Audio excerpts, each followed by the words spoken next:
Well, howdy folks, it's Matthew, your friendly neighborhood technician here, making another video for you out of Boise, Idaho. Before we get too deep into this video, I just want to take a moment and let everybody know that not only am I going to be posting videos on YouTube, I will now be posting videos on Facebook.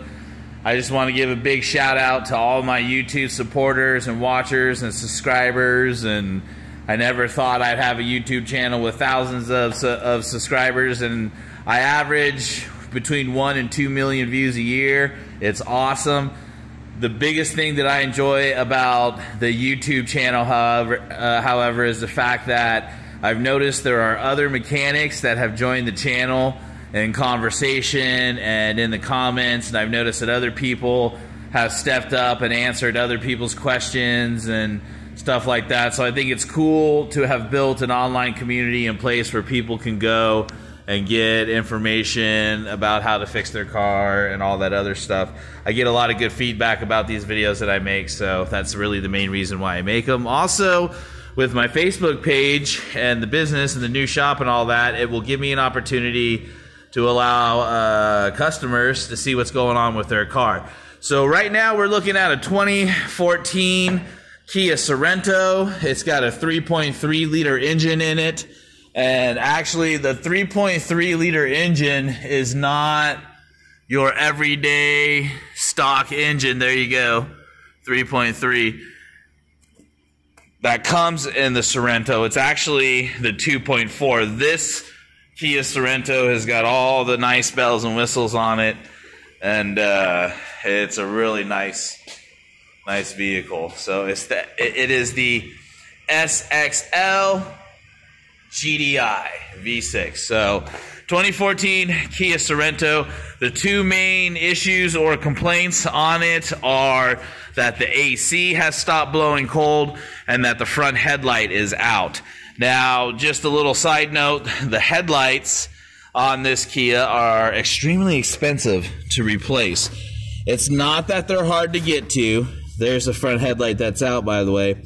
So it's not that they're hard to get to. It's just that that is a headlight. See that?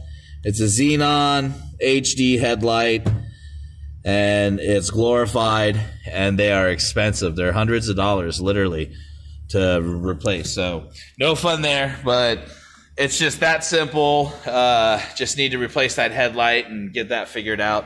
So the next issue is the fact that the AC does not blow cold. So let's go ahead and go through what I'm going to do for the AC diagnosis. The first thing that we're going to do, even though we can feel it and all that other stuff, is we're going to go ahead and we're going to get the car started. All right. So this is one of those push button. Key just needs to be in the car. Put our foot on the brake. We're going to get the car started here. All right, and now we're going to make sure our AC is on. Everything is set to the coldest. We're good there. We've got the rear AC on. Okay. And obviously, it is not blowing cold, but just to be sure here, I'm going to go ahead and temperature check this.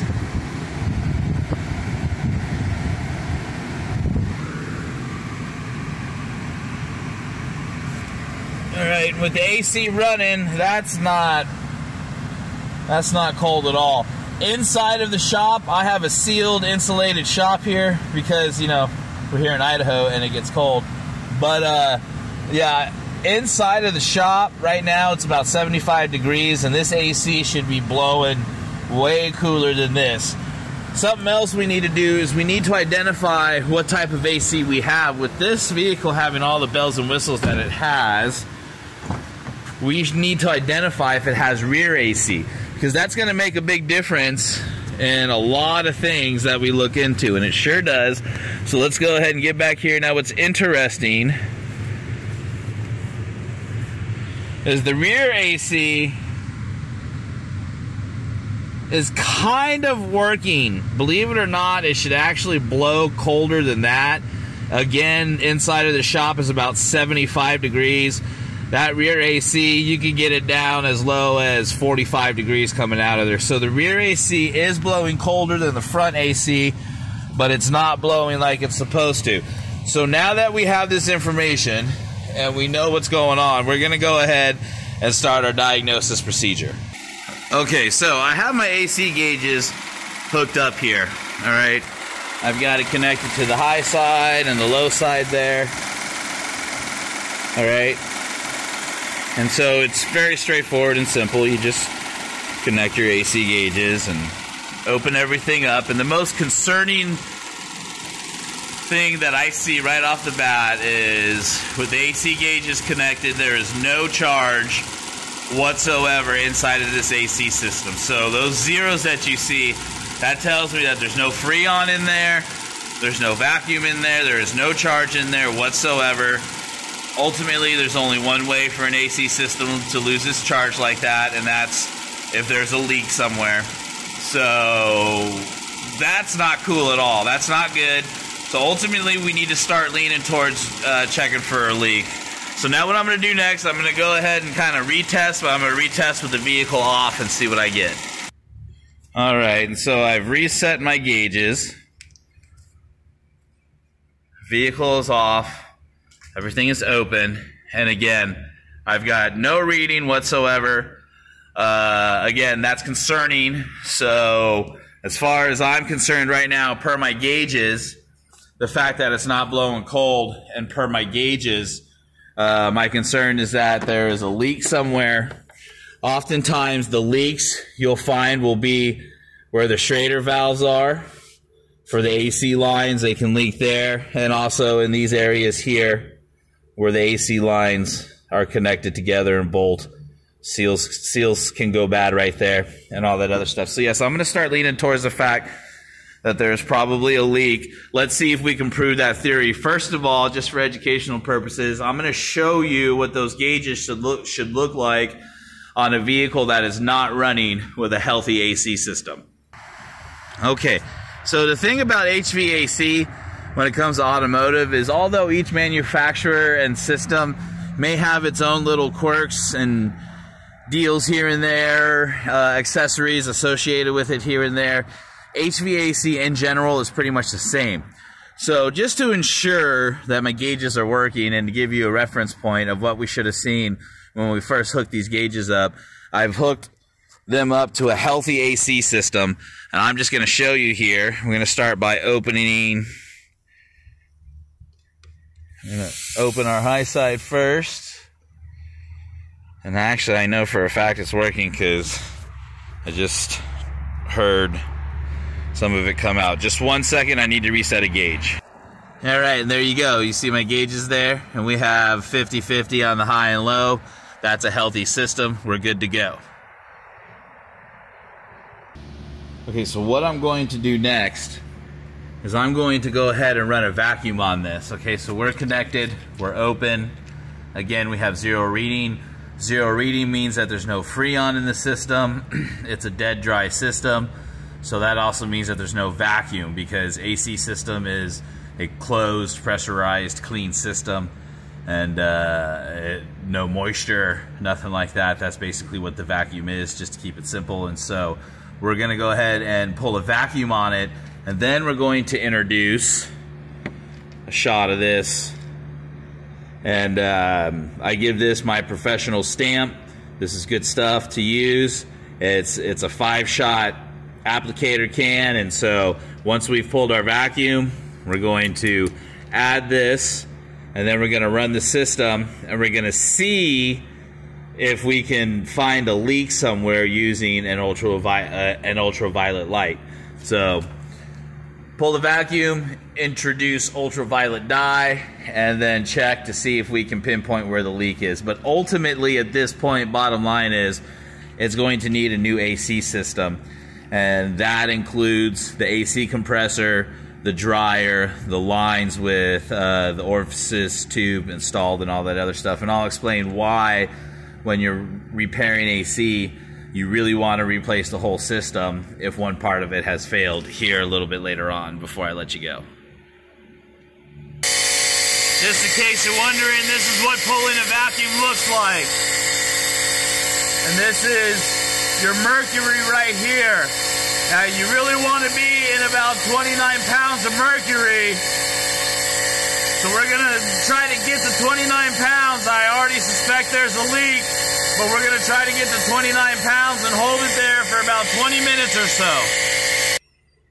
All right, so now that we've ran a vacuum, we have somewhat of a vacuum in there. I'm gonna go ahead and use this product here. We're gonna shoot some UV dye in there. Obviously it needs to be done with the vehicle running. Shoot some UV dye in there and then see if we can pinpoint where the leak on this vehicle is at. All right, so I'm going to see if I can show you here. And hopefully I don't ruin the video by turning the flash off. If I do, I'll just make a second part and edit it together and stuff. So, all right, so using the ultraviolet light, I don't know if it will show up on the camera, and it's looking like it may not. Okay, but if you look, well, nope, you can see it. All right, so if you look down in there, okay, there's some splatter and also some leakage. Now the splatter is because it's leaking out of, when it's under pressure, obviously, it's leaking out of that line onto the alternator.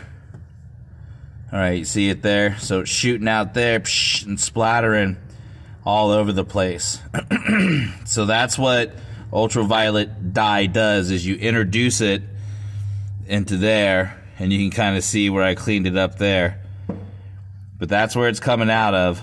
That is why this system has no charge, pressure, whatever you want to call it. Now let's see if we can see it better from underneath. Oh. Alright, you can kind of look up there and see where it's on the alternator there. And then if we move, let's see if I get this camera angle good for you.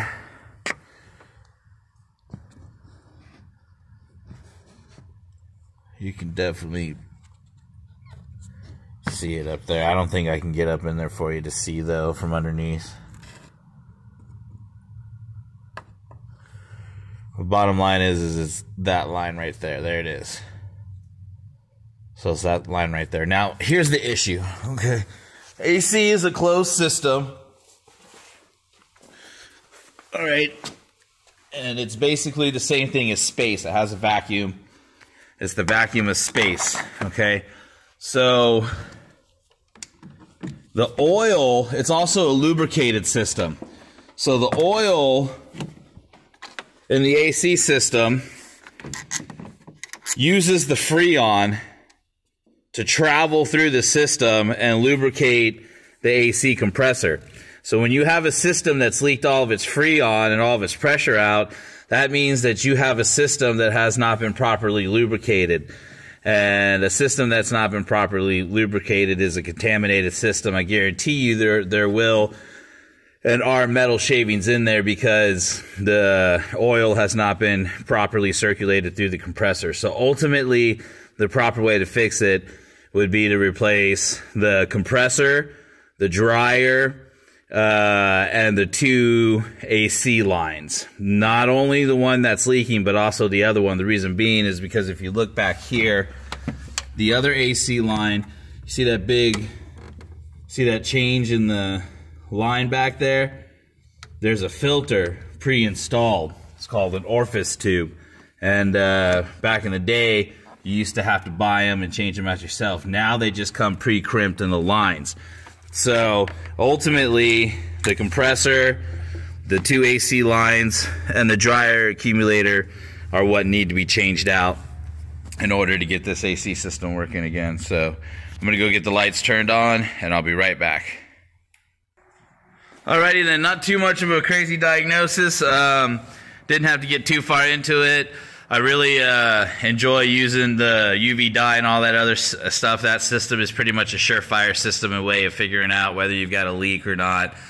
and all that other good stuff. So in order to get this one fixed, we're going to need to replace the AC system. I call it a complete replacement. So that will include a new compressor, a new dryer / filter, and 2 new lines, both high and low pressure lines, including orifices, tubes, and all that other stuff. Well, that word orifices. Bleh. Anyway, so yep, we're definitely going to need that. And then to address the other issue, the headlight, that's something else that needs to be replaced. Again, it's just expensive. Look at that. See how special it looks? It's just an expensive headlight. So new headlight, new AC system, and we'll be good to go. So I hope that kind of gives you guys an idea of how I handle HVAC diagnosis. There are other things that can be done, like for example, while inside of the vehicle, listen underneath the dash to see if you can hear the blend door actuator, the little motor in there, moving back and forth, turning off and on.